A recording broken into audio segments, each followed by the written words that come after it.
Primero, tenemos acceso a algunos de los factores genéticos que están detrás de la variación fenotípica, que conocemos bien, cuya modulación por la selección natural clásica y el organísmico conocemos bastante bien. ¿Sí? Segundo, tenemos acceso a algunos, o podemos ilustrar algunos mecanismos de cambio en la expresión génica o en el modo de adopción de los genes que están detrás de esa variación fenotípica. ¿Sí? Sin pretender por eso agotarla, es decir, la variación en este gen explica completamente o da cuenta 100% de la variación fenotípica. Nos da una visión importante sobre el tema sin ser completa. Y entonces vemos dos fenómenos, que pequeñas diferencias en el momento de la expresión génica y en la localización de la expresión génica tienen consecuencias importantes en la morfología final del organismo. Esto es una cuestión bastante característica de los estudios genéticos de la variación en el desarrollo, es que normalmente los cambios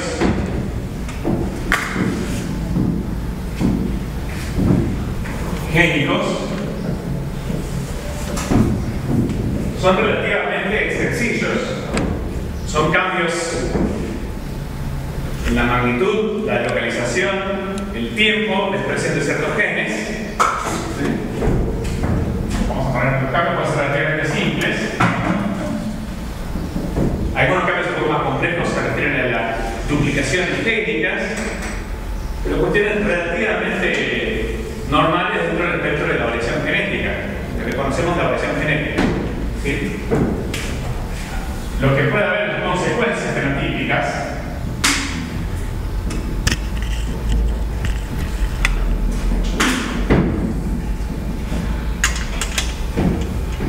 poder cubrir todo el espectro desde menores hasta importantes.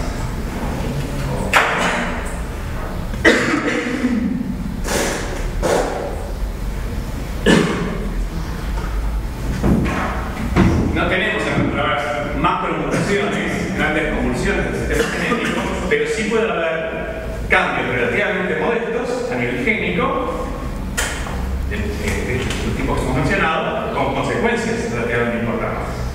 ¿De acuerdo? Es decir, que no hablamos de macromutaciones o de cosas, convulsiones a nivel génico, sino de efectos que pueden ser importantes en cambios relativamente sencillos. Quiere decir que, pensando en términos organísmicos, lo que tenemos sí es que la cantidad de las clases de cambios génicos disponibles para la acción de selección natural pueden variar enormemente en las consecuencias fenotípicas sobre las cuales opera dicha selección. ¿Sí? No es necesario que la única fuente de variación sean pequeñísimos cambios que gradualmente van modificando la estructura. Puede haber cambios con consecuencias relativamente mayores. Ahora bien, los ejemplos que nos conciernen ahora, nosotros notamos, por ejemplo, una diferencia bastante importante en el momento, en el estadio de expresión de un gen. ¿De acuerdo? Lo vimos en la diapositiva anterior, donde hay una diferencia de 3 estadios entre la expresión en el momento de inicio de la expresión de un gen. Ahora, esto nos dice que el cambio genético haya sido brusco, modificando fuertemente la expresión. Puede haber sido una divergencia gradual, ¿sí? Adelantando cada vez, si la evolución fuera en ese sentido, adelantando gradualmente el momento de la expresión de ese gen. O puede haber sido más rápido. Nosotros no lo sabemos solamente por esta descripción. ¿Sí? Bueno, también existen, por supuesto, diferencias de la intensidad de la expresión de ciertos genes que tienen consecuencias morfológicas importantes. Siguiendo con el ejemplo de los picos, acá tenemos una comparación, ¿sí?, entre el desarrollo embrionario del pico del embrión de pollo, nuestro organismo modelo para estos estudios, y el embrión de pasto y encontramos que hay una sobreexpresión de ciertos genes, que hace a las diferencias morfológicas tempranas en el desarrollo del tipo. Y así que aquí encontramos que modificaciones genéticas que estrictamente no conocemos, pero que resultan una mayor expresión del gen BMP4, acá esta enzima está como referencia nada más de cuantitativa, son genes que se llaman housekeeping generales que no cambian su expresión. Esa diferencia de expresión está asociada a la regulación del crecimiento del tipo de morfología final que tendrán estos tipos. Podemos ir a estudiar este gen que ver qué modificaciones genéticas cambian su nivel de expresión, pero aún antes de eso sabemos que es un efecto de regulación, de regulación genética. Entonces, nosotros sabemos desde hace mucho tiempo, pero por lo menos desde el comienzo del curso, que la teoría sintética o darwinista plantea de manera sencilla que las mutaciones, el cambio genético ocurre, vaya redundancia a nivel del gen, ¿sí? Y se expresa en el organismo, y es en las diferencias entre los organismos donde opera la selección. También opera los procesos, ¿cierto? La base de la variación es génica, pero la selección opera a nivel organístico. Lo que nos confiere en estos estudios de desarrollo y de evolución es que el cambio organístico está mediado por un programa de desarrollo donde los genes operan. El gen no opera de manera aislada. Y estudiando cómo cambia la programación del desarrollo embrionario, podemos entender los efectos de los genes sobre ese programa de desarrollo y en definitiva sobre la morfología del organismo, que es el usuario blanco de la selección. Aunque la selección no discrimina necesariamente sobre las bases genéticas del cambio morfológico, por ejemplo, adaptativo, sí opera a través de los efectos de los cambios génicos en el desarrollo y la conformación del organismo. ¿De acuerdo? Quiere decir que indirectamente la selección resulta en la reprogramación evolutiva del programa de desarrollo y a través de ello en diferencias en el acervo genético de las especies. Entonces, esto no contradice, estrictamente hablando, la visión de la teoría sintética, sino que la enriquece con un mayor conocimiento de la cadena de relacionamiento entre el gen y el organismo y la población.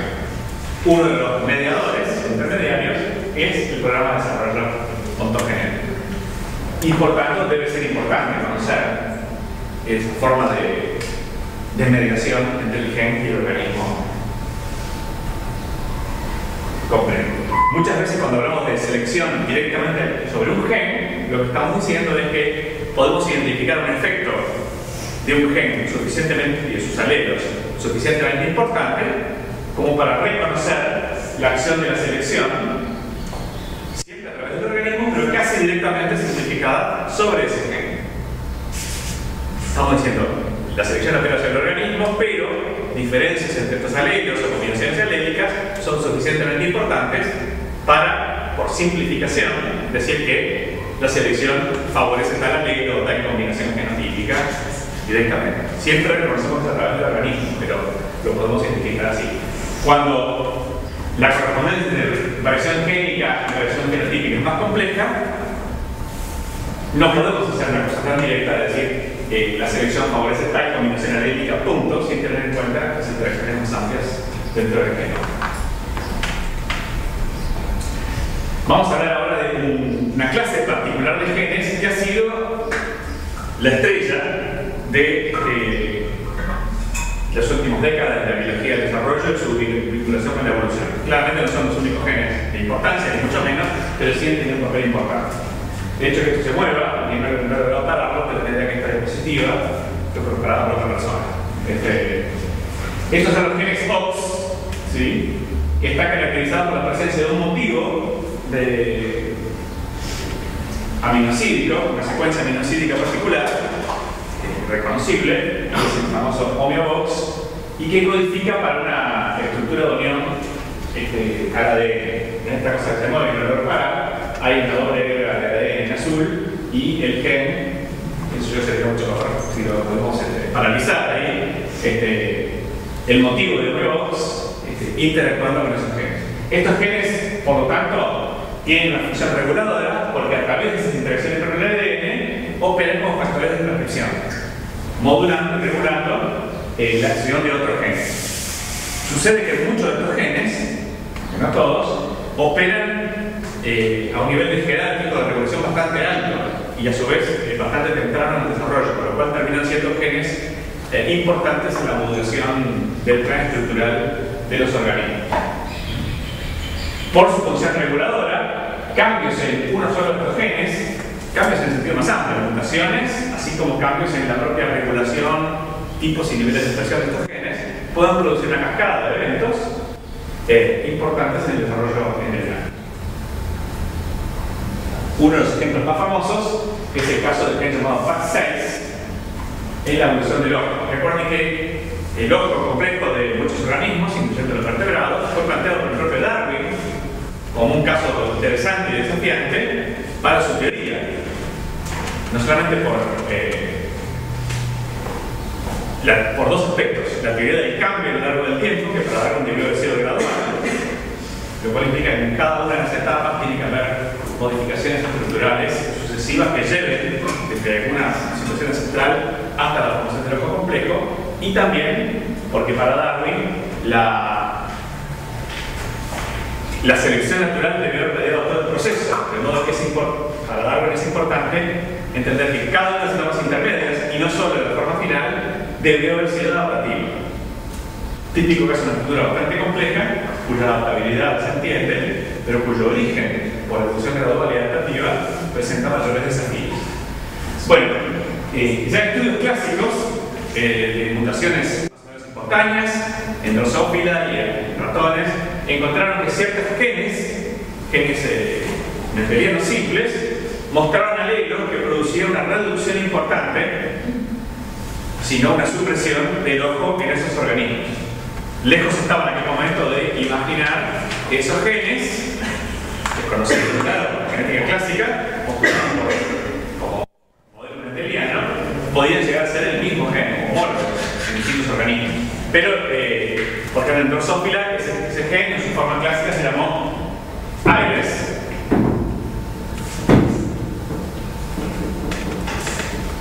Y quiere decir sin ojo, con ausencia de ojo. ¿Sí? Había alelos que producían la pérdida por reducción drástica del ojo en Drosophila. Lejos estábamos de imaginar que un gen homólogo también producía efectos semejantes en vertebrados y en muchos otros organismos. ¿Sí? Bueno, este gen, porque opera a un nivel alto en la jerarquía de regulación del desarrollo del ojo, es un gen clave, ¿sí? Y se puede decir que es una llave del controlador maestro del desarrollo de ojos y órganos fotosensibles, más en general. ¿Sí? Y a su vez, la expresión de este gen en distintos tejidos, incluso fuera de su zona de operación normal, puede producir la cascada de eventos que produce el desarrollo del ojo, si se lo coloca en el momento apropiado, en muchas posiciones en el organismo. Vamos a ver un ejemplo de esto. Aquí tenemos un ejemplo clásico de la literatura, donde podemos observar el ojo normal de Drosophila, y aquí delante se ha colocado un inserto de PAX6, pero curiosamente no de PAX6 de Drosophila, sino de mamífero, de ratón, ¿sí? Y se produce la presencia de ese gen, de su expresión, mejor dicho, induce la formación de un ojo secundario, ectópico, que es fuera del lugar, ¿sí? En Drosophila. ¿Qué tipo de ojo es ese? Es un ojo de Drosophila, vamos a decir así. Quiere decir que PAX6 no forma el ojo, que no simplista, sino que desencadena un superior de alto nivel en la jerarquía, desencadena unos procesos que la pueden incluir en muchísimos genes para formar ese ojo. Como todos los elementos que actúan como resultado de la función del PAX6 son del genoma de Drosophila, el ojo producido es de Drosophila. Simplemente el inductor inicial puede ser suficientemente equivalente como para ser trasplantado desde otra especie. ¿De acuerdo? ¿Ese segundo ojo funcional? Ese segundo ojo tiene características cercanas a la funcionalidad, pero no es funcional. Tiene, digamos, el sistema es un ojo compuesto, como el drosófila, sistema de celos y lentillas, y se induce la inervación y la formación de células pigmentarias, pero no significa que termine produciendo una imagen, ¿de acuerdo? El asunto es que la presencia de este factor de desarrollo sobre la alta jerarquía, el funcional alta de la jerarquía, desencadena una serie de procesos típicos de la formación del ojo, aunque no lo desencadena de forma perfecta. ¿Sí? El fenómeno general, que por cierto se conoce hace más de un siglo, es el de la inducción, donde clásicamente un trasplante del tejido, el tejido inductor típicamente es mesodérmico en este caso, ¿sí? Un trasplante de un tejido inductor tomado en el momento apropiado. Se dan cuenta que un trasplante de este geno subproducto en el adulto no va a producir ningún ojo, ¿sí? Tomado en el momento apropiado y pasado a otra zona del embrión, incluso en especies cercanas, produce la inducción típica de la formación del ojo. La cavidad, la formación de la lentilla, etcétera, etcétera. ¿Sí? La gran diferencia en este caso es que conocemos el gen y su producto y que el trasplante, mucho más audaz, ocurre entre filos, y no solamente entre especies cercanas, entre organismos experimentales. ¿Sí? ¿Y no fue inclusive aparece en un lugar al azar del cuerpo o en realidad hay algo que determina lo que parece? Bueno, la pregunta es si el ojo aparece en un lugar al azar, algo determine. Bueno, el fenómeno de inducción en general implica. Vamos a decir que este es el epitelio del exodermo, ¿sí? Y existe un fenómeno de inducción a partir del mesodermo. Esto es a nivel de tejido, ¿cierto? Esto lo podemos conocer, como digo, lo conocemos más de un siglo, donde en la etapa correcta, donde el tejido inducido es capaz de ser sensible de inducción y el efecto es que está operando, podemos tomar parte del tejido de esto, pero otra parte del organismo y se va a producir el fenómeno de inducción. ¿Ah? Y entonces, cuando se hacía a nivel de tejidos, no se conocían los factores de regulación que mediaban la inducción. Bueno, este es uno de ellos. Ahora podemos hacer un trasplante, entre comillas, un implante mucho más fino del gen o su producto. ¿Sí? Y el implante puede ser en cualquier parte mientras el tegumento esté sensible, esté receptivo a este tipo de fenómenos. Y una ventana de tiempo en el desarrollo en la cual esto puede ocurrir. No sé si contesté tu pregunta. Quiere decir que la localización parece no importar demasiado siempre y cuando se haga en el momento apropiado. Esa capacidad de responder a este estímulo se pierde a medida que la especialización del embrión avanza.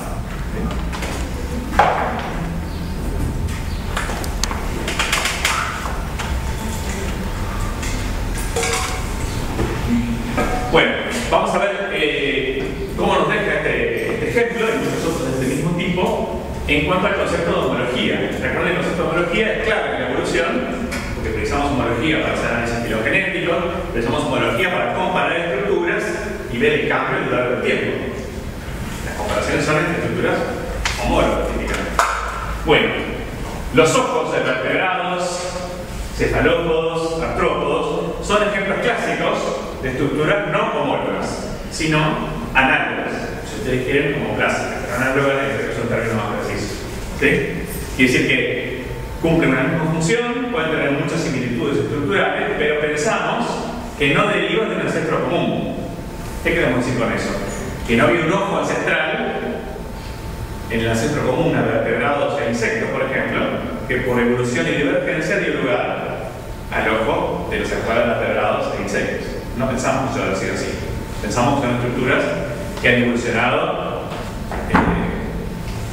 de manera independiente, como estructuras morfológicas. El ojo del vertebrado y el del insecto pensamos que son análogos. Sin embargo, vemos ahora que algunos genes clave en su desarrollo son claramente homólogos. diríamos que son el mismo gen,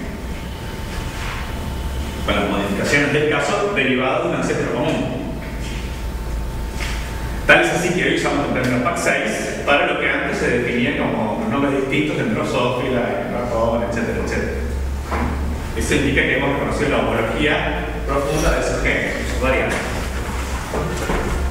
Entonces, nos plantea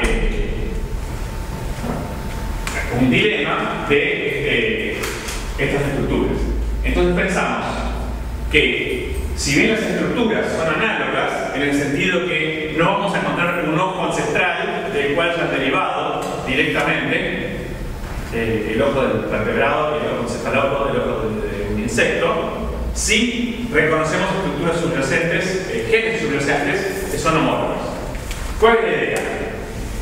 Es que estos sistemas genéticos que producen de manera independiente, que se hacemos por ahora, las estructuras análogas, esos sistemas genéticos son en sí mismos homólogos y seguramente estaban presentes en el ancestro común a esos organismos tan divergentes. A veces a esa característica, por circunstancias de la homología profunda.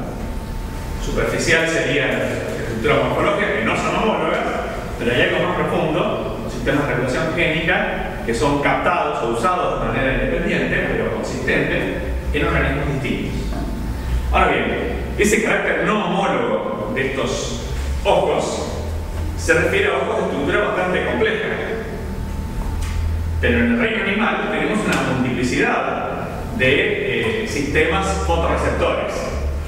Lo mencionamos en la clase pasada, desde fotorreceptores sencillos, una mancha pigmentaria con pigmentos fotosensibles y algún tipo de inervación, hasta fotos con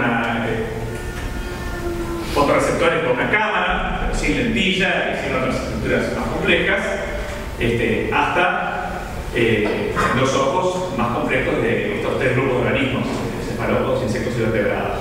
Quiere decir que si tomamos el concepto de estructura fotorreceptora, sensible a la luz y capaz de transmitir información al sistema nervioso, tal vez exista una homología verdadera entre todas estas clases de estructuras de vertebrados. ¿Sí? No son homólogos los ojos en su forma final.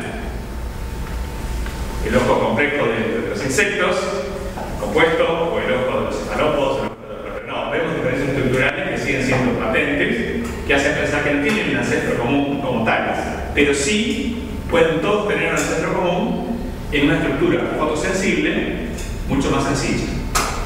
¿Sí? ¿Se entiende eso? Entonces, no. Bueno. No se preocupen que los estudiosos de esto también han estado confundidos, o están en alguna medida durante mucho tiempo.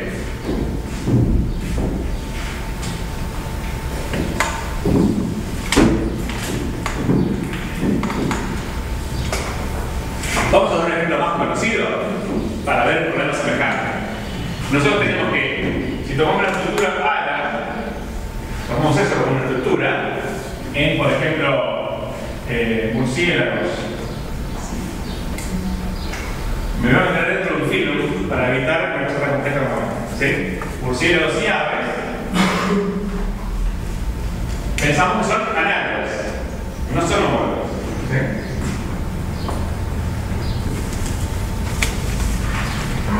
¿Por qué? Porque tenemos que dentro de los mamíferos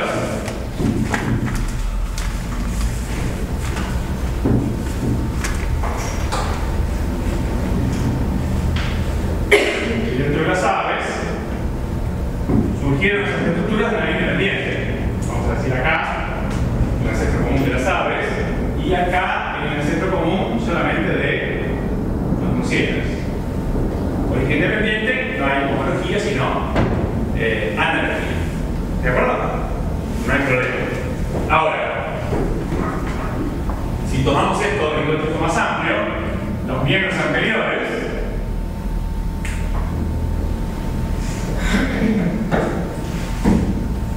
que forman las alas en estos casos, bueno, entendemos que esa característica es mucho más antigua. Y por lo tanto, los miembros anteriores de aves y murciélagos son no en la forma de ala. Ahora vamos a intentar hacer un trasplante a una escala mucho más profunda filogenética, con el caso de los ojos. Esto pasó acá, por supuesto. ¿Está bien? Entonces decimos,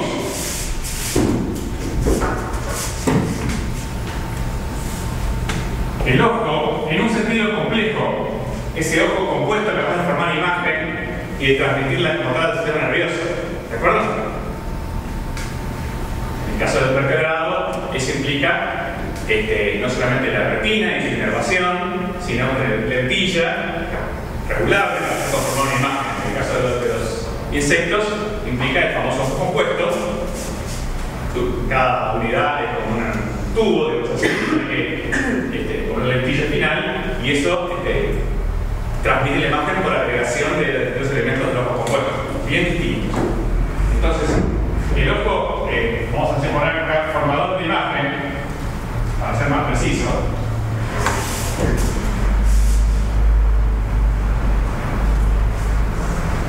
En insectos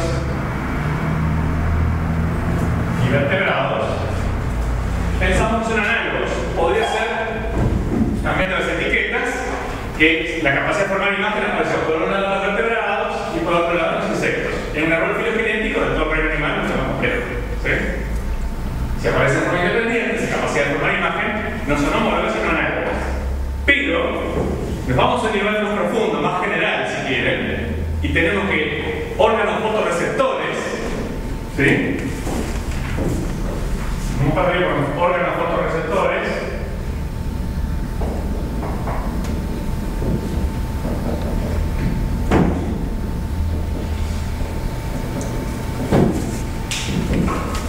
un nivel mucho más general, ¿sí? Así como al pasar de ala, que es una cosa muy específica, a miembro anterior, vamos a un nivel mucho más general de homología. Puede ser homólogo realmente. ¿Qué es un órgano fotorreceptor? Bueno, alcanza con que haya células pigmentarias sensibles a la luz y que esa información sea transmitida al sistema nervioso. En algún sentido, no es que se forme una imagen, ¿sí? Sino que es información proveniente del medio externo de la luz, capaz de ser incorporada o mediada por otros fotorreceptores y transmitida al sistema nervioso en un sentido muy general. ¿De acuerdo? Entonces, estos órganos fotorreceptores pueden ser homólogos si tienen un origen común con toda la diversificación posterior. Aunque el ojo estrictamente, en un sentido más exigente de formador de imagen, puede ser análogo.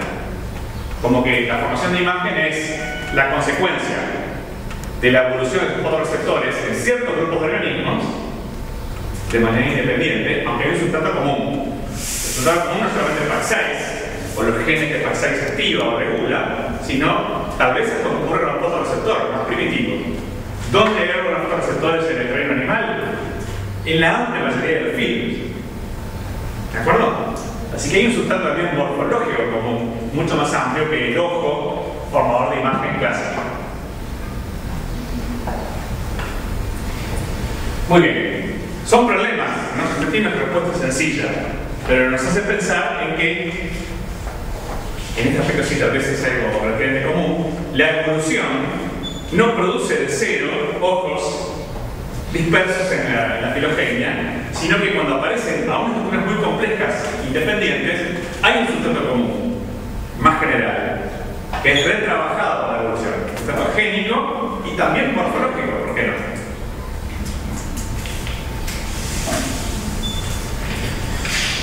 Digamos que a la hora de desarrollar un sistema de fotorrecepción hay un sustrato general, natural, disponible en el reino animal que involucra a sistemas de células pigmentarias fotosensibles y a genes, una multiplicidad de genes seguramente, pero incluyendo algunos genes reguladores que suelen repetirse porque son los que naturalmente están implicados en la regulación de esas estructuras.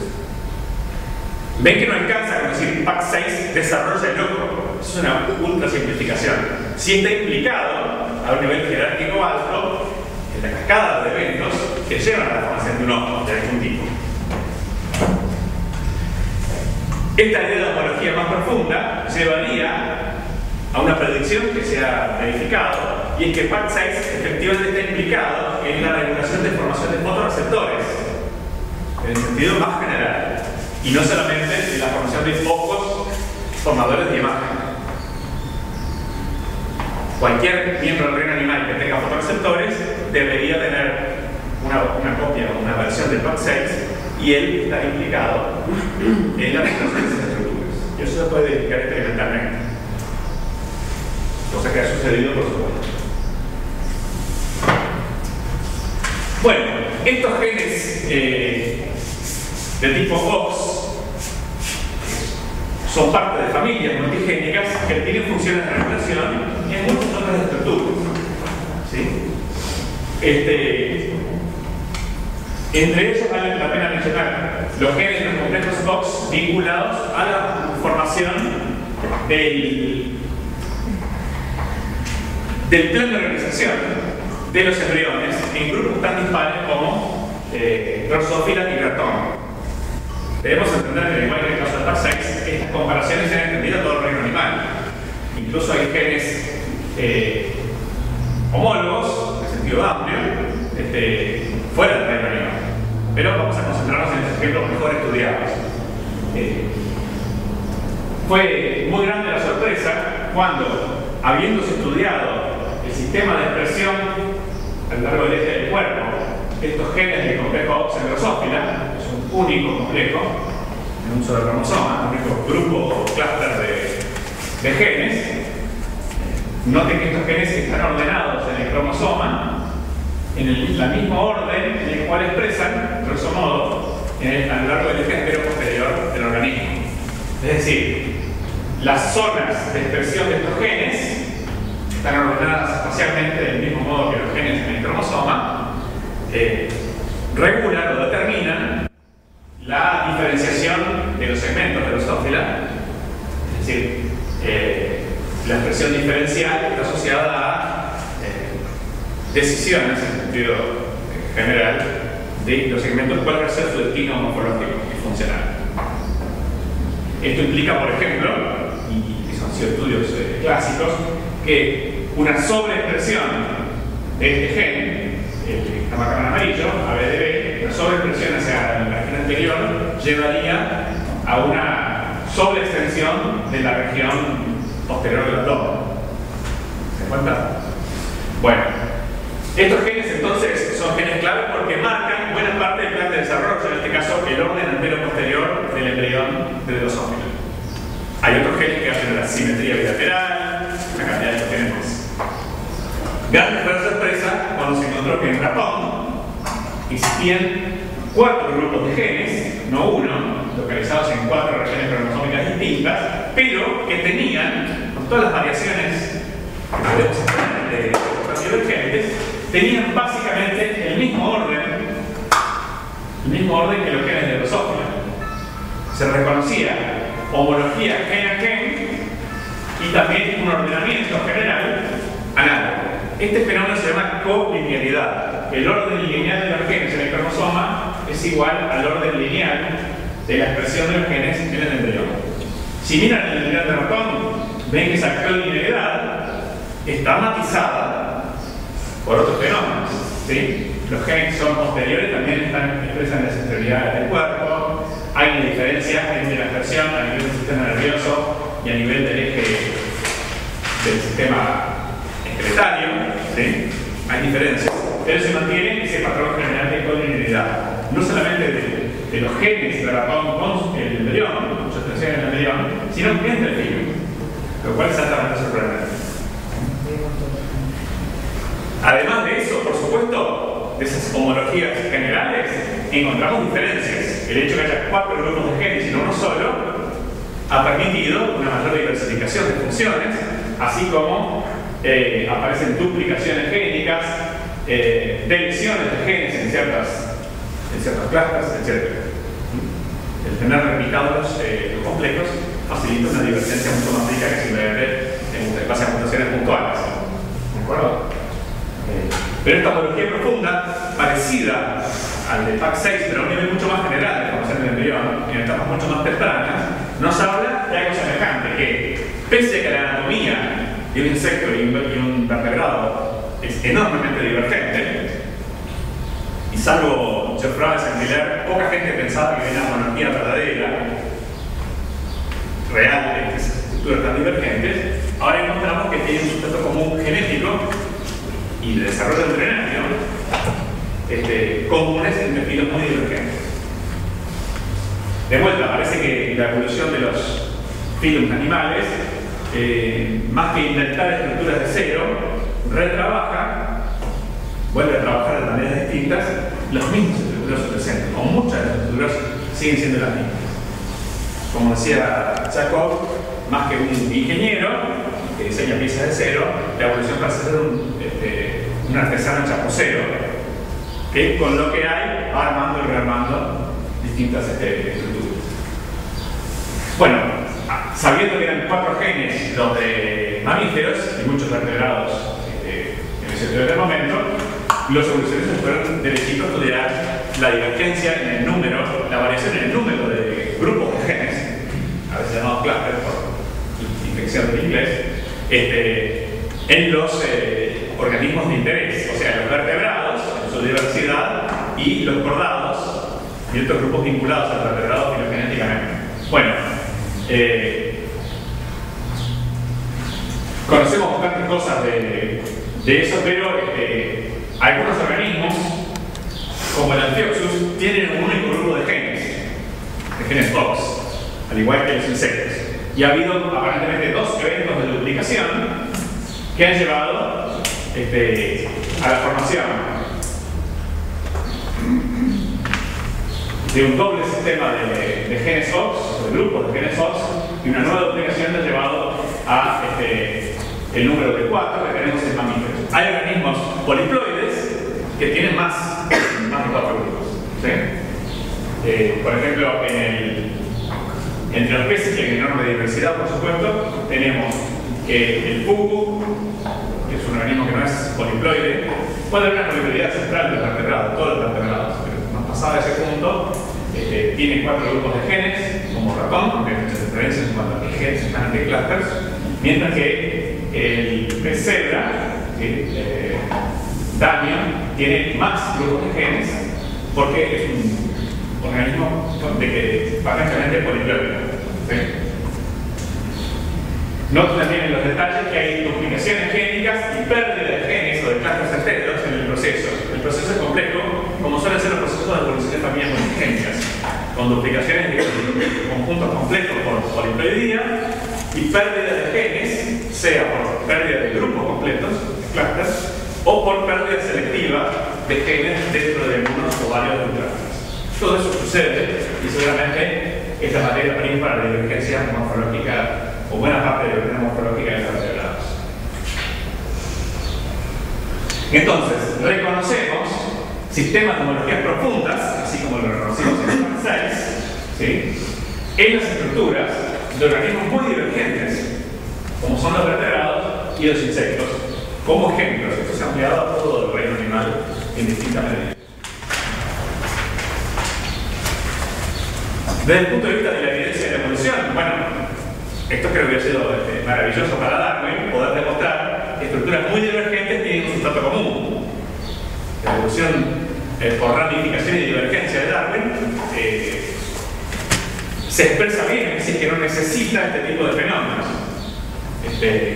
Pero por otra parte presentan desafíos en cuanto a que estas estructuras evidentemente son un marco de referencia muy estricto, muy determinado al modo de evolución de la morfología. Los cambios vinculados a estos genes pueden ser bastante distintos, a primera vista por lo menos, de los cambios clásicos de mutaciones que producen pequeños efectos en una tipo de característica organística, digamos. Bueno, un concepto vinculado a esta nueva biología del desarrollo evolutiva es el del zootipo, ¿sí?, que nos hace recordar los arquetipos de Geoffroy. Geoffroy pensaba que detrás de toda la divergencia enorme de los animales hay arquetipos, hay caracteres comunes, ideales, que están representados de distintas maneras en distintos grupos de organismos. La idea del zootipo es esta, es que a pesar de que el punto de partida de un embrión temprano puede ser muy distinto, está regulado por genes que son comunes en grupos tan diferentes como mamíferos e insectos, ¿sí? Y que existe una etapa de desarrollo en la cual queda planteado, queda presente el plan de desarrollo característico de cada filum. O sea, si seguimos la evolución de un filum, que puede tener internamente muchísima divergencia, hay un estadio típico que nos permite reconocer todas las características del filum, ya que se encuentran en su lugar, por así decirlo, el plan estructural típico de ese filum. Segmentación o no, regionalización anterior-posterior, regionalización del eje de simetría, a ambos lados del eje de simetría, etcétera, etcétera.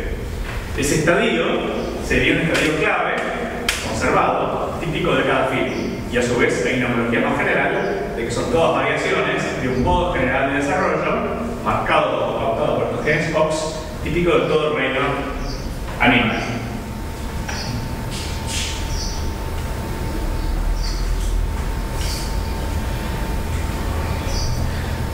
Esto no es una idea, es una representación esquemática que es sugerente de esta noción, es la siguiente. Nosotros sabemos, ya por estudios de desarrollo clásicos, que la forma inicial de desarrollo de los organismos puede ser muy variable. Hay muchas adaptaciones en el propio cigoto y por tanto en el desarrollo temprano de un embrión. Por ejemplo, un embrión de pollo que tiene enorme masa de vitelo, la yema del huevo, ¿sí?, tiene un modo de desarrollo que prácticamente ocurre inicialmente como una formación laminar, una pequeña lámina de células en el borde de la superficie de esa masa de vitelo. Muchas de las etapas tempranas de formación de las principales capas del embrión y el modo de multiplicación de esas capas son muy distintas en ese embrión que en un mamífero. Que es un mamífero típico, un placentado, donde no hay vitelo, la nutrición del embrión se hace a través de la placenta y tiene un modo de desarrollo inicial muy distinto. Por comparación, entre distintos grupos de vertebrados, así como en general entre distintos grupos de animales, conocemos entonces que hay muchas adaptaciones tempranas del huevo y del embrión en su etapa inicial, ¿sí?, que muestran enorme riqueza y diversidad. Hay adaptación muy temprana y muy diversa, entonces viene el desarrollo embrionario. Sin embargo, según este concepto, toda esa amplitud lleva inevitablemente canalizada hacia una etapa, un estadio mucho más semejante entre grupos que lo que eran las etapas iniciales, donde se representa el modo del plan estructural característico, en este caso de los vertebrados. Ese estadio sería el estadio filotípico. Es decir, que hay mucha amplitud anterior a ese estadio, que es necesario, sin embargo, para definir el plan estructural y el desarrollo ulterior del organismo, y por lo tanto, por el cual pasan, con variantes, pero pasan al fin, todos los organismos, aún desde puntos de partida muy diversos. Y luego, en la etapa posterior a ese estadio fenotípico, se produce de vuelta la diversificación que conocemos y que lleva a la gran diversidad de morfologías, por ejemplo, adultas, o de 100 más, simplemente. ¿Okay? Bueno, ¿qué significa esto? Significa varias cosas, pero entre otras, que existe una gran laxitud, una gran flexibilidad adaptativa en etapas tempranas, como existe una gran flexibilidad adaptativa, la más conocida por nosotros, en las etapas más avanzadas. Pero el estadio fenotípico opera como una restricción necesaria, una fase necesaria de organización, que marca el plan de desarrollo general del organismo, más allá de lo que pueda suceder antes o después. El estadio fenotípico no está para que nosotros podamos reconocer y complacer el plan estructural del vertebrado o del insecto, sino porque es una etapa necesaria para todo lo que sigue en el desarrollo. Por supuesto que esto no significa que aquí no haya variación. La variación es la norma en los organismos en cualquier estadio. Significa que en términos relativos la variación comprobada y por inferencia la flexibilidad de este estadio es muchísimo menor que la de los estadios posteriores o anteriores en el desarrollo. El modelo de realidad lineal es un dibujo que permite representar esa cuestión nada más. Recuerden que posiblemente la versión más famosa, pero no la más correcta, de la relación entre desarrollo y evolución es la de Haeckel, aquella de que la ontogenia, o sea, el desarrollo organístico, recapitula la filogenia. Sin embargo, la más correcta, y la que tomó Darwin, por cierto, de manera expresa en El origen de las especies, no es la de Haeckel, sino la de von Baer, que es un poquito más sutil y parece estar más cerca de la realidad. Von Baer no era evolucionista, las descripciones que hacía eran de correspondencias formales entre desarrollo embrionario y similitudes clasificatorias de los organismos. Eran reflejos de un plan formal de organización de la vida, posiblemente en un marco creacionista, ¿sí? Lo que ahora es determinados términos literales de correspondencias evolutivas, ¿cierto? Pero bueno, von Baer, que presidió a Darwin, le dio materia prima a Darwin para pensar en estas cosas. Y fíjense la versión de von Baer como bastante más rica y sutil que la de Haeckel. Lo que dice von Baer es que las características generales del grupo de animales aparecen más temprano en su desarrollo con las características más especializadas. Las características generales seguramente son comunes a un grupo mayor, ¿cierto?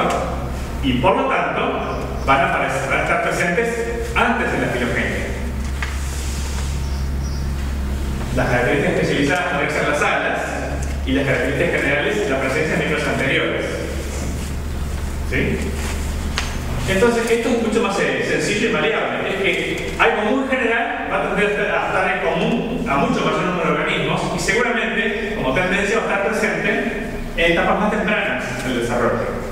Esperamos ver miembros anteriores en el desarrollo temprano antes que algunos miembros anteriores en algunos grupos se modifican por forma de alas. ¿De acuerdo?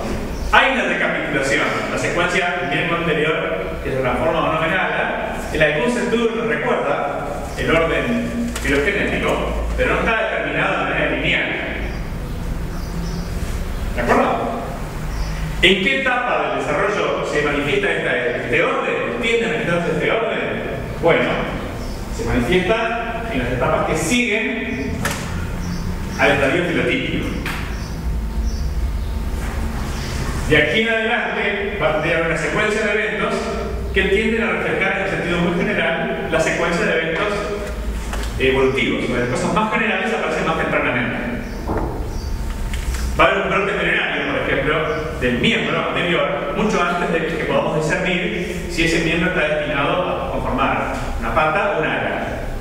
Y en ese sentido, la estructura general del miembro anterior aparece antes que una de sus especializaciones, en algunos grupos, que es el ala. Le quita también bastante misterio al fenómeno. No es que la ontogenia por alguna razón se esté obligada a hacer resumen de la filogenia, sino simplemente el modo de desarrollo secuencial de estructuras más especializadas y más generales tiende a producir esa especie de repetición del orden. Nada impide que haya especializaciones tempranas que den vuelta o reviertan esta tendencia.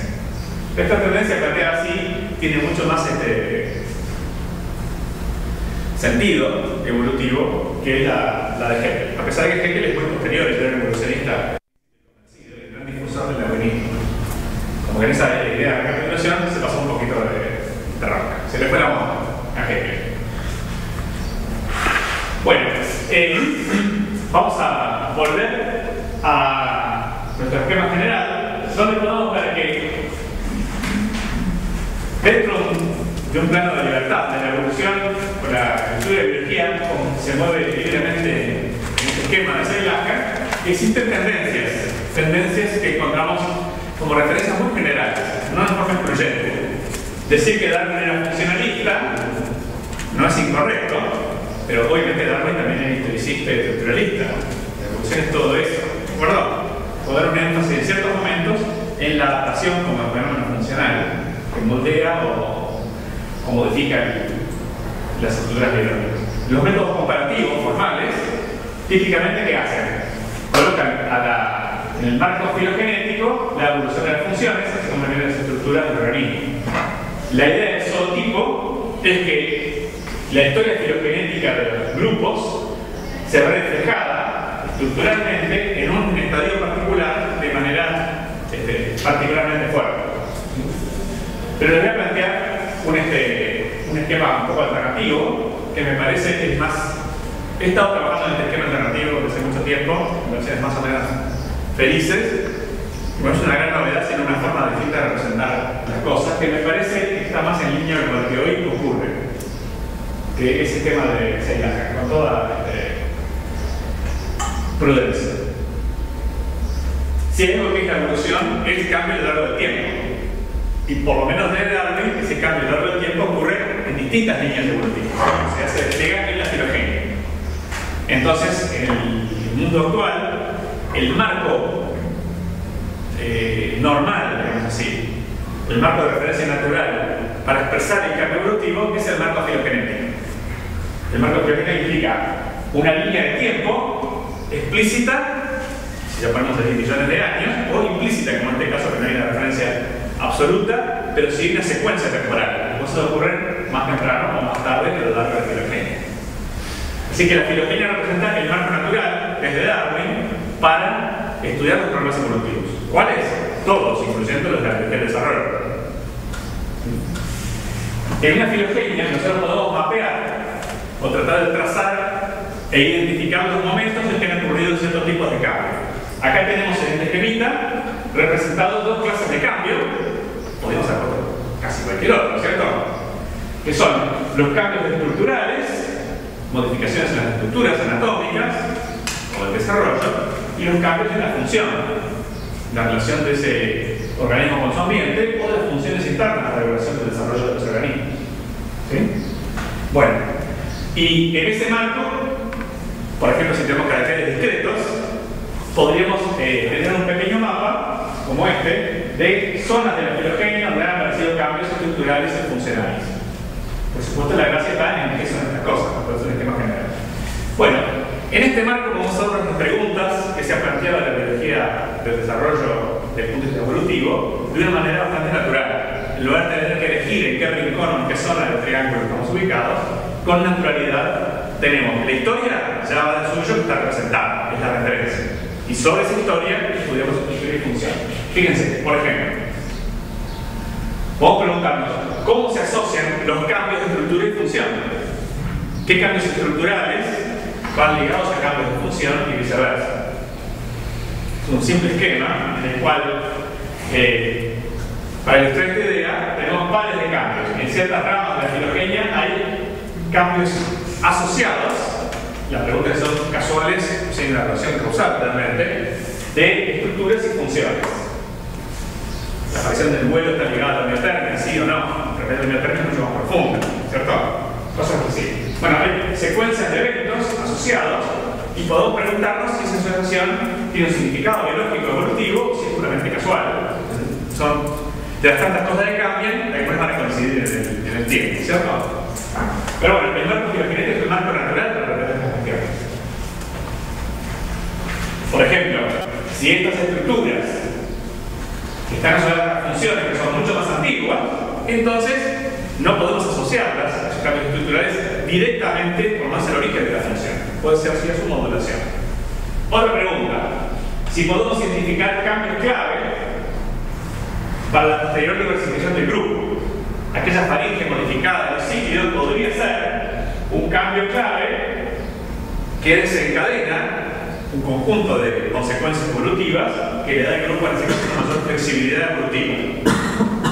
Bueno, sí o no, esto requiere una ubicación filogenética del cambio y también un conocimiento de sus consecuencias. No puede ser cualquier cambio que aparezca ahí automáticamente ser reconocido como la causa de esa flexibilidad evolutiva de los cíclidos. Y también podemos plantear otras cosas. Si existe un orden necesario en una serie de cambios estructurales y funcionales.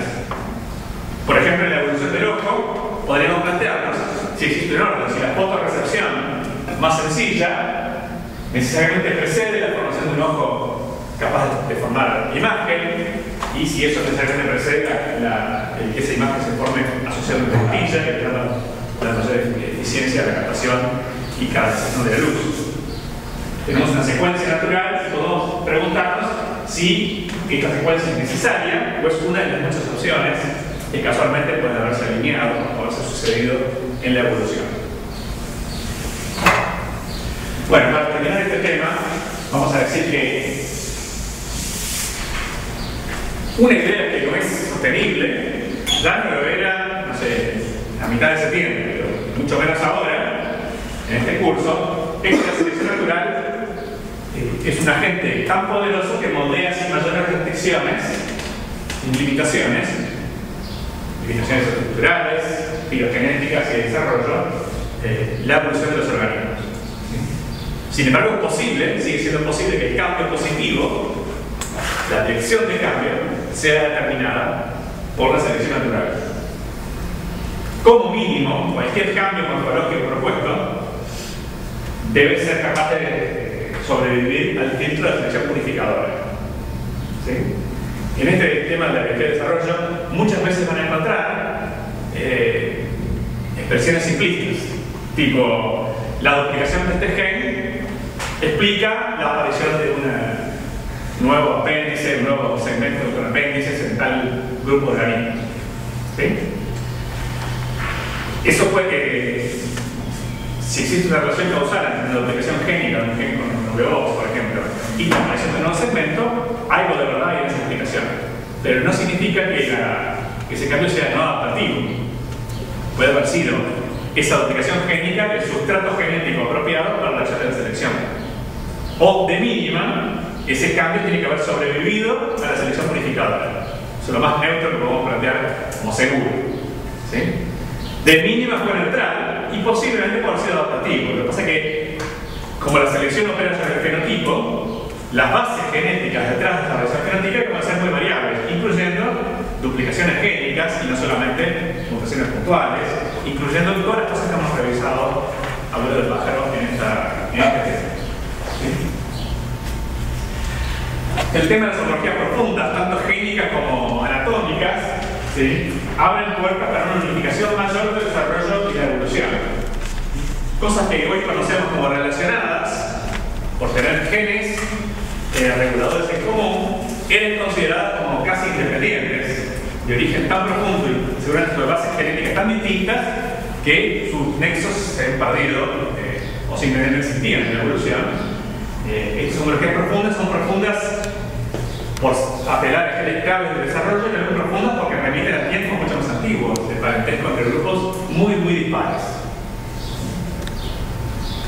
Así que por un lado, en términos de la unidad de la vida, son evidencias muy contundentes a favor de esa unidad. Evidencias que trascienden los límites de las unidades naturales hasta ahora, que eran los finos. Tendría que fuera los finos era muy difícil, quizás que he hecho en algunas cosas, encontrar elementos unificadores. Y también plantear desafíos significativos. El sustrato de variación sobre el cual opera la selección natural, que es el tema favorito de la teoría científica, evidentemente es mucho más rico y mucho más complejo del que preveíamos cuando casi no conocíamos ni siquiera que era un gen. Tal vez no debe sorprendernos el hecho de que nuestra visión de la evolución, aún en el marco de la teoría sintética, sea bastante distinta antes y después de saber de qué materia genética estamos hablando. Sería rarísimo que el conocimiento del gen y del genoma y de sus funciones hubiera dejado nuestra visión de la evolución completamente inmutada. Eso no significa que esté funcionando por la borda los conceptos básicos de selección natural, en sus distintos modos, positiva y negativa, modificadora, y de la adaptación biológica como un fenómeno subyacente a buena parte de esta diversidad. Lo que pasa es que el sustrato por el cual opera la selección no es una masa informe de material genético, sino un modelo de desarrollo, un plan de desarrollo que puede ser modificado de determinadas maneras y no de cualquier manera. En algún sentido, pero en un sentido muy general, hay una cierta capacidad de realizar predicciones. Una cierta capacidad de realizar predicciones, por lo menos como hipótesis, a partir de este conocimiento general de los modos de desarrollo. Fíjense, por ejemplo, que en insectos, la segmentación que está determinada por los genes OX determina que solamente ciertos segmentos puedan producir alas, así como patas, ¿sí? Entonces, modificaciones en el número de genes o en la zonificación de la expresión de los genes OX en el eje del embrionario de Drosophila pueden estar asociadas a modificaciones en el número de apéndices. Un ejemplo clásico que se intentó examinar es el tema de los insectos que tienen dos pares de alas versus que tienen uno solo o uno solo funcional. Pensar que en vitro realmente hay un segundo par de alas, pero muy no funcional, muy mínimos. Bueno, uno podría pensar que si conocemos los genes que determinan la reproducción de los segmentos, podrían estar detrás de esa diversidad morfológica. En ese caso parece que la respuesta es negativa, pero otros genes implicados, excepto mutaciones de laboratorio, ¿no? En la comparación entre insectos, por ejemplo, y lepidópteros, mariposas. Pero en otros casos, como el número de segmentos torácicos en insectos versus crustáceos, realmente hay una predictibilidad que el número y el modo de expresión de los genes a lo largo del eje corporal está asociado de manera bastante lineal a el número de apéndices, en este caso patas, que se encuentran en crustáceos comparado con los insectos. Predicción no significa que sea una predicción infalible, sino que es una hipótesis de que este sistema de desarrollo permite cambios de tal modo con consecuencias predecibles. Si la evolución tomó ese camino u otro, es una cuestión empírica, ¿cierto? Pero muy interesante. Bueno, vamos a hacer un corte ahora, habiendo terminado el tema, antes de seguir con el tema de comenzar con el tema de evolución humana, que es el último gran tema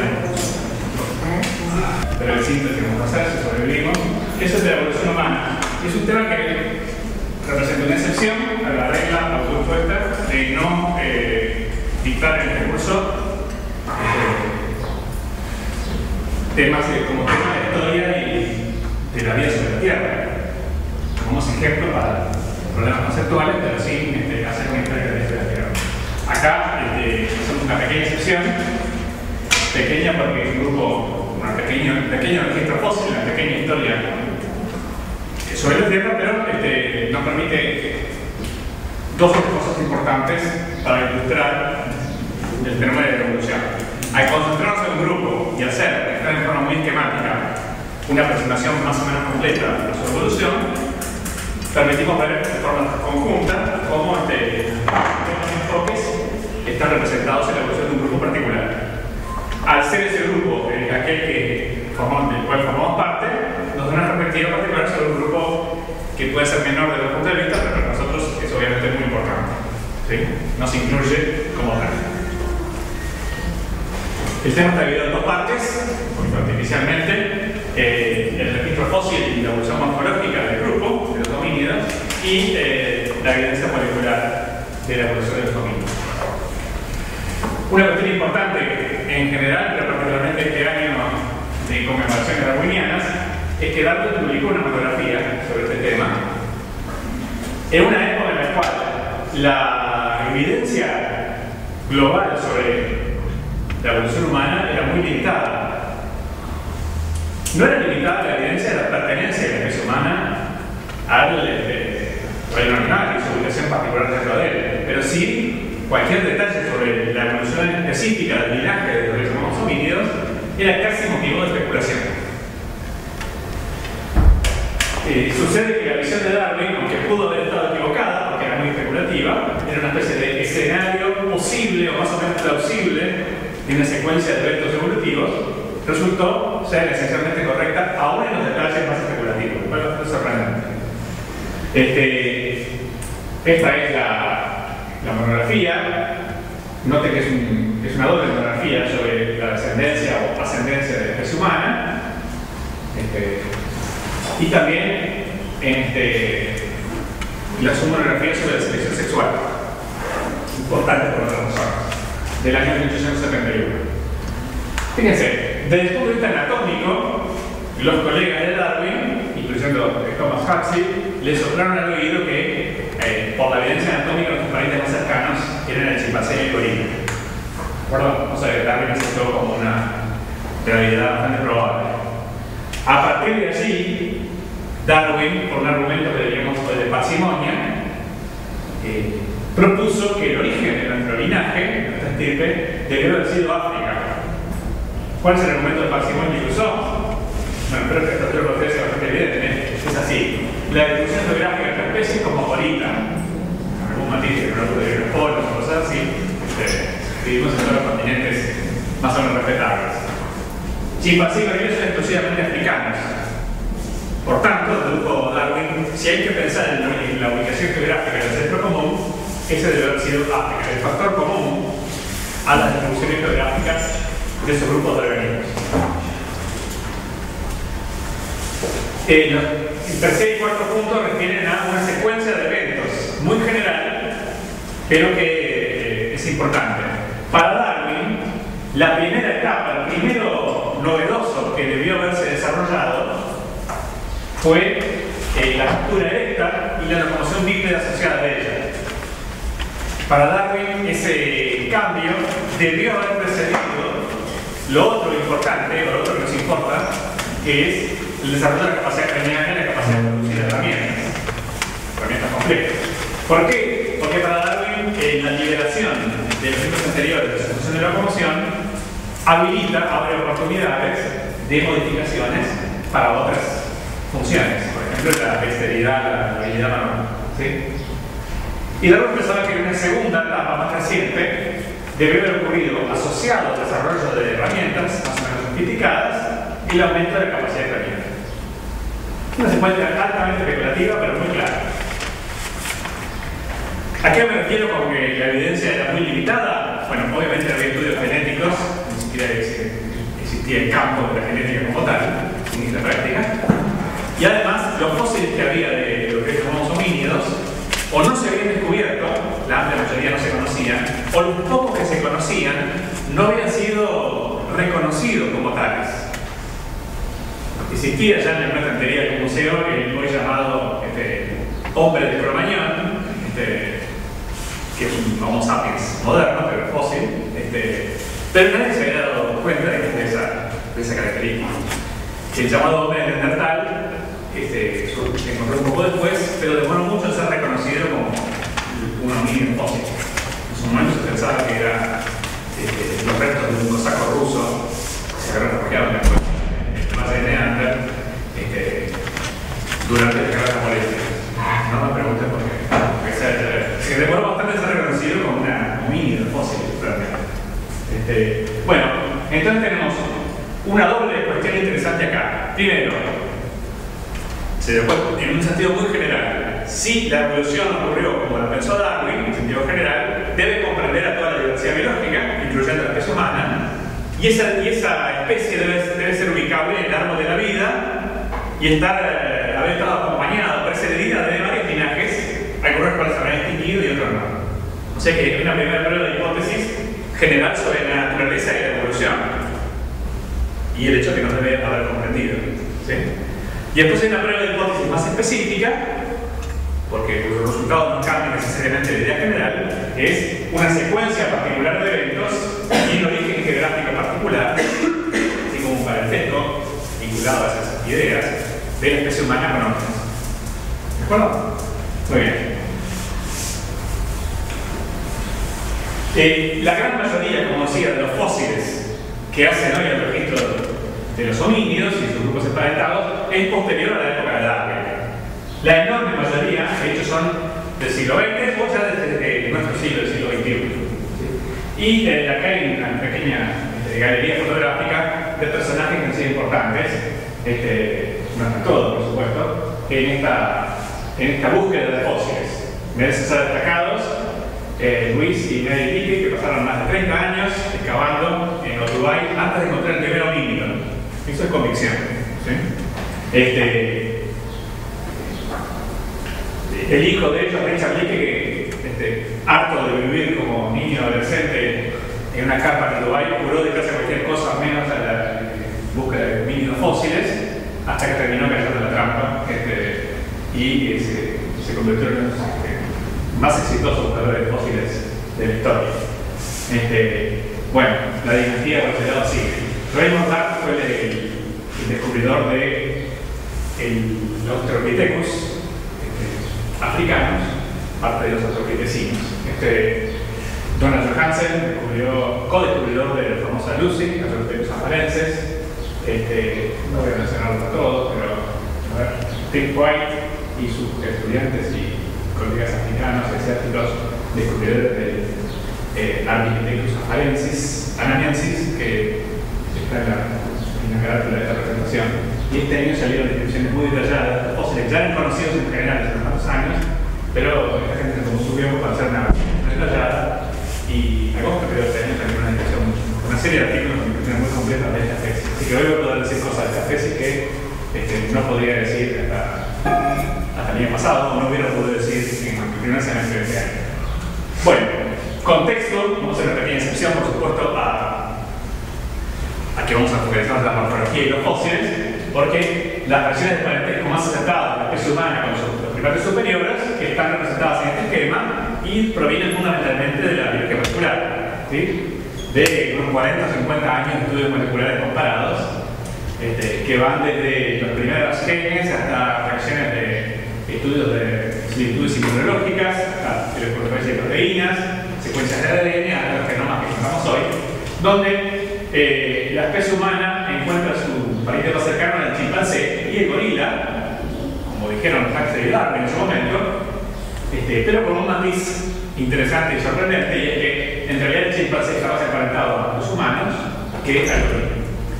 Conviene anotar que no somos chimpancés en sentido general, sabemos que hay dos especies de chimpancé, ¿sí? El chimpancé común, y el llamado bonobo, el chimpancé pigmeo, pero acá somos en sentido general del término y no nos preocupamos de esos detalles. Lo mismo que en el caso del gorila, hay varios linajes y es posible que se mantengan especies, que no está tan claro, y no cambia el tema general. Lo otro interesante es que el orangután, otro primate superior vinculado a los homínidos en términos muy generales, que es el hermano de todos los otros que acabo de nombrar. Está más lejano el orangután, el gorila, el chimpancé, que cualquiera de ellos a los humanos. Hay una escala de tiempo de importancia para considerar registro fósil, es que si pudiéramos tener la suerte de encontrar el ancestro común a chimpancé, humano y gorila, tendría que estar en torno a los 5 a 7 millones de años. Vamos a ver que esta etapa, desde la actualidad hasta los últimos 7 millones de años, estaba prácticamente vacía en el registro fósil de homínidos en la época de Darwin, y sin embargo hoy tenemos un registro muy interesante y muy rico, con miles de ejemplares y unas cuantas especies. Ya para ver el nexo con el orangután tenemos que recuperarnos a una etapa un poco más antigua. De modo que esos son los dos márgenes de tiempo que nos interesan según el grado de profundidad que queremos ir. Los últimos 5 a 7 millones de años para encontrar los parientes comunes del humano con otras especies vinculadas, o para encontrar los parientes de la especie humana actual, si existen en el registro fósil, y los últimos 15, en números redondos, para ya establecer el nexo entre esas especies y el orangután. Como anécdota, vale la pena decir que en un momento se pensó que el orangután puede ser un pariente muy cercano a la especie humana. Dubois, un holandés médico, se entusiasmó con las ideas de Darwin, pero por alguna razón entendió, creyó entender que el pariente más cercano de la especie humana moderna es el orangután. Ni corto ni perezoso, en su entusiasmo, Dubois se hizo, movió unos hilos y se hizo nombrar médico de una prisión holandesa en Java, y moviendo otros hilos allí, en lugar de poner a los presos a trabajar en construcción de caminos, se puso a trabajar en excavaciones para buscar fósiles de homínidos, en base a una idea equivocada, obviamente, pero y aún si hubiera sido cierta, con unas probabilidades de éxito así muy remotas, y sin embargo la suerte lo acompañó y descubrió el que en aquel entonces se llamó el hombre de Java, ¿sí? Pithecanthropus erectus, hoy Homo erectus, dentro de nuestra género, ¿sí? Así que hay anécdotas para entretenerse en este campo. Bueno, algunas diferencias anatómicas. Tomamos las especies actuales como referencia, una primera referencia, para ver qué comparaciones y contrastes existen entre las especies más cercanas a nosotros y nuestra propia especie. Algunas son evidentes y conocidas por todos nosotros. Hay una primera diferencia, tal vez la más evidente, es de tamaño, ¿sí? Y acá, en estos cráneos, se reconoce a simple vista una secuencia de tamaño de chimpancé hasta el humano, con toda su variación, hasta el gorila mucho mayor. Otras diferencias que a nosotros nos importan mucho es nuestra capacidad craneana, superior a la del chimpancé, en parte por diferencia de tamaño, pero también superior al gorila, a pesar de su mayor tamaño. ¿Sí?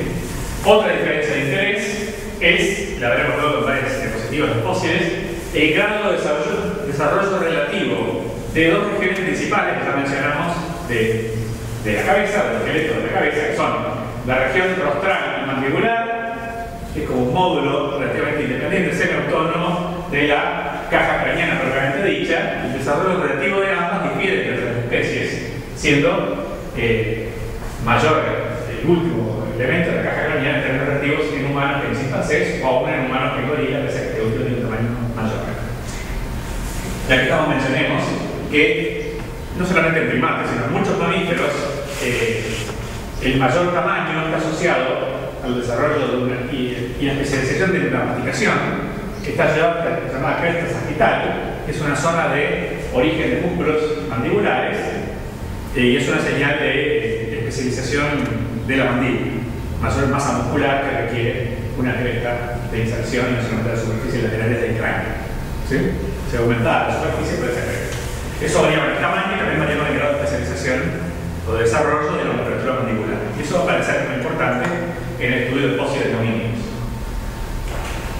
Bueno, buscar fósiles de homínidos en general no es una experiencia muy glamorosa.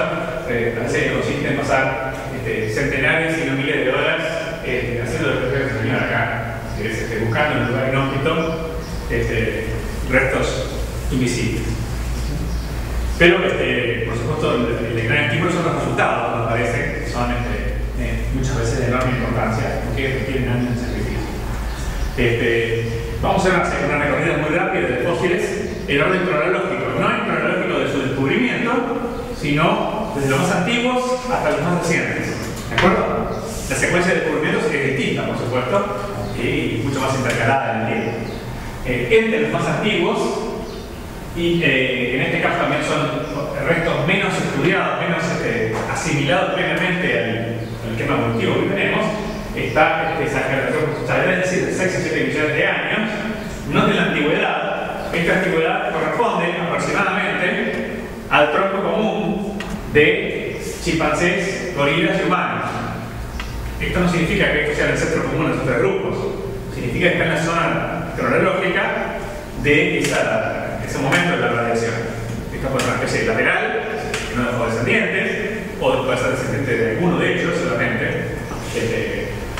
Eso está por verse. Bueno, características que nos interesan, que se van a repetir con variaciones en esta recorrida fotográfica. Bueno, pequeño tamaño, la caja craneana, cuando nos importa 350 centímetros cúbicos, menor a la de un chimpancé. Dicho seguramente, nada de que orgullecerse, aunque este señor o señora no tiene opinión al respecto en estos momentos. Y noten que, si bien el cráneo es fragmentario, la caja craneana es relativamente pequeña en comparación con la región rostral y mandibular, hasta la mandíbula, propiamente dicha. ¿Sí? Pero ven que es una caja craneana que no es de forma globular, relativamente modesta en su tamaño. Con respecto al tamaño total del cráneo. El siguiente, también bastante antiguo y también conocido de manera muy fragmentaria, es Horrori crugenensis, de más de 6 millones de años. Son restos muy fragmentarios, hay bastantes dudas sobre su naturaleza, pero hay algo interesante, que este fémur, ¿sí?, tiene algunas características que sugieren el bipedalismo, la posición de sugiere. Un fémur solo tiene información, pero a veces es difícil hacer una inferencia completa, pero tiene interés en parte por esa razón. ¿Sí? Hay también otra característica que son ambientes boscosos. Bueno, en esta época, hace 6 millones de años, el clima era mucho más benévolo de lo que es hoy, y muchas de las zonas que hoy son áridas, donde se encuentran estos fósiles, eran zonas más mésicas y no húmedas, con bosques mucho más desarrollados que en la actualidad. Bueno, esta es una especie que fue descubierta hace unos cuantos años, pero recién este año surgieron reconstrucciones y presentaciones de materiales nuevos muy detalladas. ¿Sí? Acá tengo la única imagen que mostraba el año pasado y una reconstrucción del cráneo en base a una cantidad de fragmentos y con técnicas computacionales y nos dice bastante más sobre la especie. ¿Sí? Note, por ejemplo, en este perfil del cráneo, como la región del rostro, la mandíbula separada, la región del rostro, es también importante en relación a una caja craneana relativamente moderna. 300 a 350 centímetros cúbicos, como referencia muy general, un chimpancé común tiene unos 500 centímetros cúbicos. ¿Sí? Estos son organismos de pequeña talla, de capacidad craneana muy moderna, comparables en términos muy generales en su capacidad craneana, por lo menos, a un chimpancé, si no menores, asociados a tamaños relativamente pequeños. Y están en la zona de divergencia donde podemos encontrarnos. Esperemos encontrar o ancestros comunes al chimpancé humano o ya representantes, pero muy tempranos, de la divergencia de alguno de esos grupos. Los investigadores, Tim White y colaboradores de escribir estos restos, piensan que son homínidos en sentido estricto, usan su familia de hecho, para definir aquellos linajes vinculados a la especie humana y sus parientes, a exclusión de chimpancé y gorilas, ya dentro del linaje asociado a los homínidos. Volviendo al esquema filogenético original, para ellos esta línea de puntos de otra cosa hasta los 6 o 7 millones, estamos dentro de la línea roja o de líneas laterales que derivan de ellas, ¿entienden? No tiene conexión al centro directo, pero sí parte de esta radiación marcada en rojo. Podría ser una especie lateral y no un centro directo de la especie humana, pero sí pariente a exclusión de otras especies.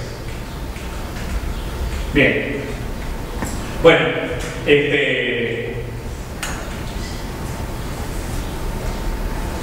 es la reconstrucción más completa que tenemos de esta especie y tiene varias cosas novedosas que no eran conocidas hasta hace poco, excepto los investigadores que están trabajando en eso. Primero, acá hay un esquema muy general, ¿sí? Ven que tiene una altura bípeda. El bipedalismo, Darwin tiene razón, aparece varios millones de años antes que el aumento de la masa craneana, pero una cosa interesante es que existe el pulgar del miembro inferior que está separado, ¿sí? Está desalineado del resto del pie. Una característica que está representada también aparece en chimpancé gorila, en mayor o menor medida, y no en la especie humana moderna. Es decir, que hay una postura bípeda, pero hay características todavía ancestrales presuntamente comunes a todo ese grupo de especies. Disculpen, estar asegurado de chiste nuevo, pero no quiero más nada. Bueno, pequeña talla, posición erecta, locomoción presuntamente bípeda, pero con caracteres todavía bastante primitivos en el pie y una caja craneana que no impresiona a nadie. El siguiente género es el género Australopithecus, que tiene una gran cantidad de especies. Vamos a mencionar solamente algunas en esta clase, dejamos en la próxima clase. Entre las más antiguas y las más recientemente descubiertas, en la década aproximadamente, está Australopithecus anamensis, que es una especie conocida por fragmentos mandibulares y craneanos y todavía socialmente boscosos y de características generales bastante similares a las que acabo de describir para Ardipithecus. Tal vez la diferencia más importante es que Ardipithecus tiene un miembro posterior o inferior, un pie bastante más parecido de la especie humana moderna. No tenemos en todos los casos esqueletos completos, ni mucho menos. Sí tenemos esqueletos muy completos de algunas especies de género. Y la generalización es un poquito relativa. Vamos a hablar de esta muy conocida, Australopithecus afarensis, uno de nuestros esqueletos apodado Lucy, ¿sí? Que tiene unas características importantes en buena medida porque fue de los primeros homínidos muy antiguos, de más de 2 o 3 millones de años de antigüedad, con un esqueleto prácticamente completo. Ahora el Ardipithecus es un poco un lugar comparable porque hay un esqueleto, no un esqueleto completo, pero hay una imagen bastante completa del esqueleto en base a centenares o miles de restos, ¿sí? Por integración. Pero hasta hace muy poco, el único fósil de más de 3 millones de años con una visión más o menos completa de la anatomía era Australopithecus afarensis, apodado Lucy. Ya desde muy temprano se reconocieron lo que es una norma para todos los australopitecinos, incluyendo todo lo que hemos mencionado hasta ahora, la postura bípeda, más o menos perfecta, más o menos imperfecta, pero donde el eje de la rodilla de un humano y de un homínido son bastante parecidos, más parecidos entre sí, de un homínido fósil, más parecidos entre sí que el de un mono antropóide. Estas diferencias anatómicas ya aparecen claramente en Lucy hace unos 3 millones de años y tanto de antigüedad. Como ven en el cráneo, estos australopitecinos no se ven despegados de lo que encontramos hoy en chimpancés en cuanto a la capacidad craneana, sigue predominando un cráneo, una región rostral maxilar desarrollada y una capacidad craneana muy modesta. La talla craneal es pequeña también. Lo que sí claramente bípedo de lo que más avanzado es la postura y la locomoción. Australopithecus afarensis ya muestra esqueletos prácticamente completos. Este es un famoso esqueleto muy completo y las partes faltantes están representadas prácticamente todas en el cráneo por otros ejemplares. Este es un único ejemplar que ya muestra una visión de la anatomía bastante completa. Como decía, lo que falta está representado en otras cuestiones.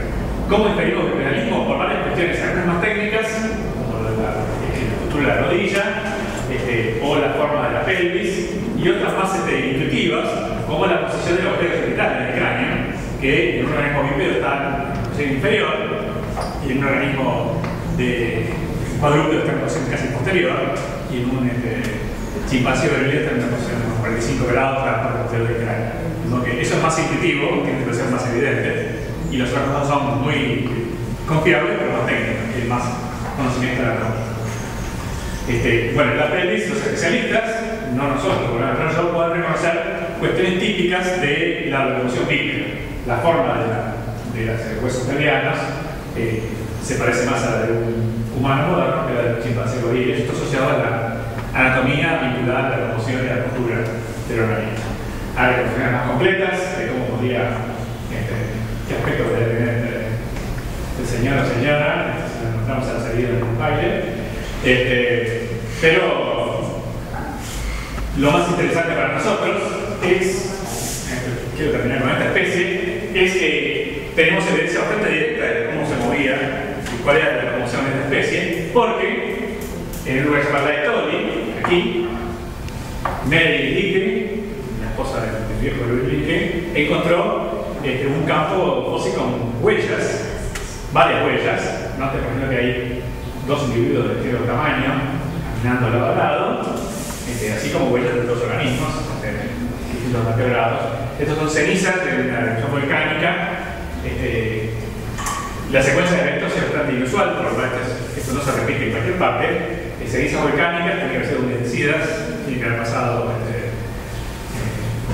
organismos por ahí, dejado sus huellas, y eso tiene que haber fosilizado luego para reemplazar, y no lo borrar por el tiempo.